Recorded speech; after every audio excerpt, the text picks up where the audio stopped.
My friend lied about being SA to cover up cheating at her bachelorette party, so I told her to confess or I'm telling her fiancé myself. Posted by you/yogurt closet some 4738.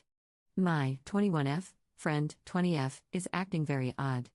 We went out for her bachelorette party on Thursday for a long weekend. Last night was the main party, where we all went out with her in her little bride-to-be veil and sash. It was all going great, she was having a good time. The point was for all of us to have a good time together, but after a while, she disappeared for a good hour. I, along with another friend in the bridal party, went out looking for her. We couldn't find her, but she texted us back saying she'd see us at the Airbnb we were staying at and that she just wanted some time to herself, so we didn't push her. When she came back later, it was 3 a.m. and she was out of it. A little disheveled, which she could pass off as partying too hard, but I had a bad gut feeling. My first thought was, because she seemed closed off, that someone had done something bad to her. I thought I should give her space, but if something bad had happened, I wanted to help, so I spoke to her in private and asked about it. She said someone had hurt her. I immediately said we should go to the police, report it and all that, but she very vehemently denied it. I figured this was normal. I've heard of survivors not wanting to report it, and I didn't want to be too pushy since it had only been a couple of hours, so I let it be. She said she just wanted to sleep, so I left her to it and checked up on her every hour or so because I felt guilty. We had planned this trip for her, but something so terrible had happened. That's what I thought, because now it's Sunday evening, and at noon she pulled me aside to talk again. I thought she had changed her mind about reporting it, and I was fully ready to help her, but then she told me it was consensual, that she just wanted to experience something different before being tied down, and that she lied because she panicked and didn't have the energy to explain when she came back. This was, of course, shocking and incredibly icky because this girl, 1, lied about being harmed and 2, cheated on her fiancé. She's been problematic since her wedding planning began, making unreasonable demands for bridesmaids' dresses and acting like a bridezilla, but this was a whole new low. I freaked out on her and told the other girls that while we were looking for her, thinking something had happened to her, she was out cheating on her gem of a fiancé. This was perhaps not my place to make a scene, but I was just so done with her. I then told her she had to tell her fiancé what happened by the end of the week or we would, because his family is paying for the entire wedding that's in June, so I figure if they need to cancel and get what they can back, it needs to happen ASAP. She just said I was overreacting like a psycho and that I'm just jealous of her getting married and want to ruin it for her. But I'm usually a zero tolerance for cheating person. Am I overreacting? Relevant comments. Commenter. Well, what did everyone else say once you told them she was cheating on her fiancé? Just curious if they think you are or not. Ops response. Everyone kind of believed it immediately. She's been less than ideal to deal with since she got engaged. It's like a new side of her as a bridezilla, and she started crying and saying it was a mistake, so she essentially confirmed it to everyone. Commenter 2. How did she get into a bar at 20? Ops response. We're in the UK, the age limit is 18. But we were at a pub where there is no age limit on entry, only on serving alcohol. Commenter 3. They're young, he probably cheated at his bachelor party too, but there are some underlying jealousy issues going on with you. You didn't have to bust her out and tell everyone. I think you knew what was up and couldn't wait to ruin her in front of everybody and her fiancé. Is she your friend, or is he? Are you in love with her fiancé? She was out cheating on her gem of a fiancé. Did the others react like you when you freaked out and told them? I mean, you guys probably saw her talking to someone before she disappeared. You had nothing but negative things to say about her and how she's been acting, and how she's such a bridezilla. You can tell her fiancé, but don't be surprised if it backfires and he still marries her. You're not a good friend. How are you even in her wedding? Not saying what she did was good, and I don't think she should be getting married. Ops response. Projecting so heavily is crazy work. Update same day. So guys, I had such an overwhelming response, but also an unfortunate number of others thought I was oh so bad for being mad over my friend lying about an essay and for being against infidelity. So I decided to expedite telling her fiancé.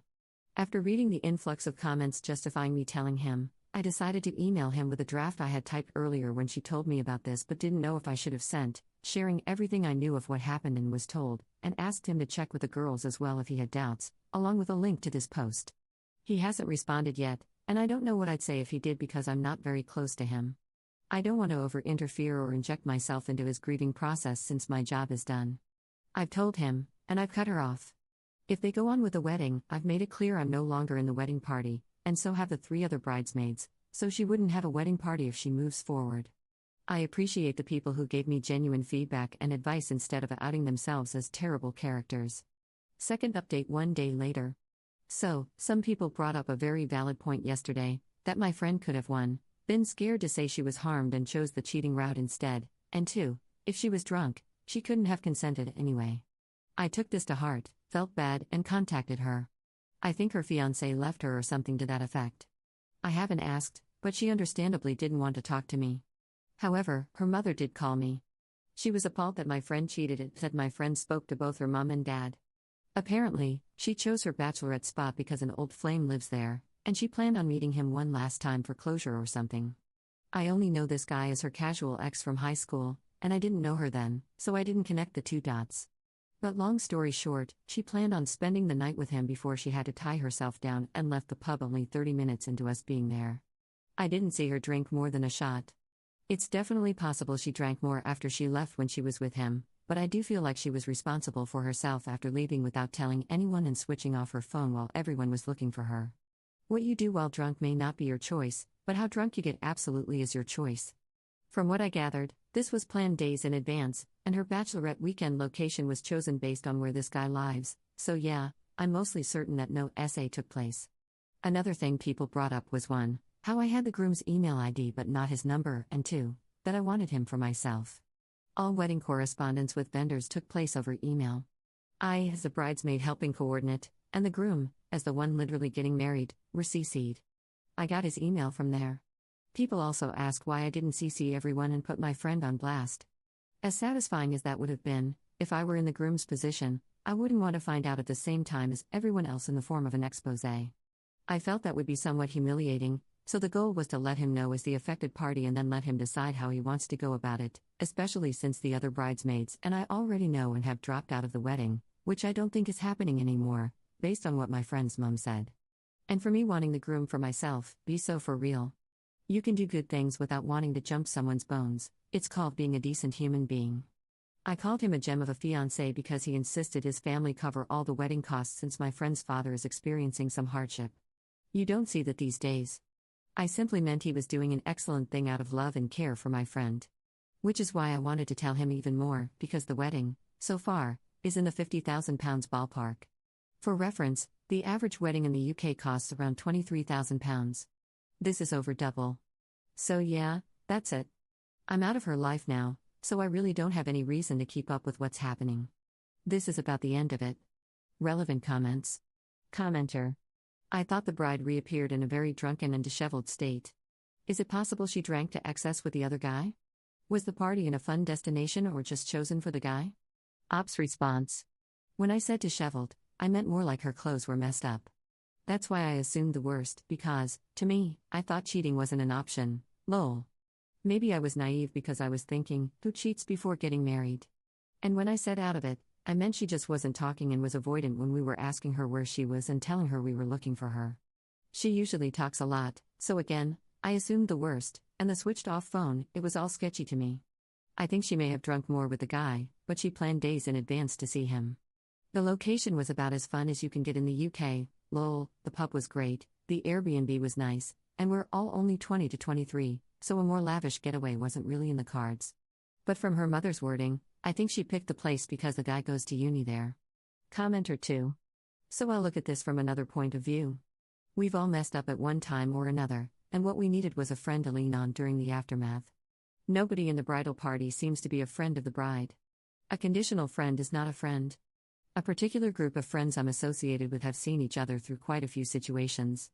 Yes, there were admonishments for the indiscretions, mistakes, and outright stupidity, but nobody was left alone to walk through the recovery. You will make mistakes in the future, and you will be judged. Each of you needs new friends who won't turn their backs on each other. Ops response.